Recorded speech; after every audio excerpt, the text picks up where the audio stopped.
आपने ही बताया कि एक्स सर्विसमैन की डिमांड जो थी पहले आर्मी चीफ के रेजिग्नेशन के हवाले से, वो विद इन द रैंक्स जो लोग हैं वो भी ये डिमांड कर रहे हैं।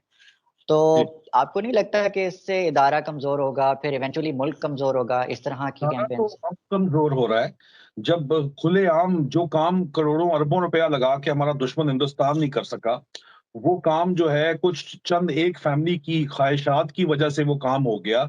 जब जाती इंटरेस्ट जो है वो कौमी इंटरेस्ट के को ऊपर हावी हो गए, तो वो काम तो इस वजह से हो रहा है।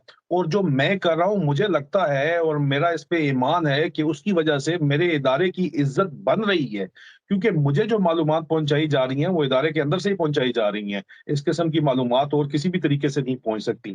तो जाहिर बात है कि मेरी जो जो कुछ भी मैं कह रहा हूँ, और मेरा ये सिर्फ मेरा कहना नहीं है, मेरे अजीजों दोस्तों का, रिश्तेदारों का, और एक बहुत बड़ी कम्युनिटी है जो कि हाजिर सर्विस अफवाज के अंदर है, ये उनका कहना है कि जो तुम कर रहे हो उसकी वजह से हमारी कोई इज्जत बन रही है वापस, जो कि जा चुकी थी।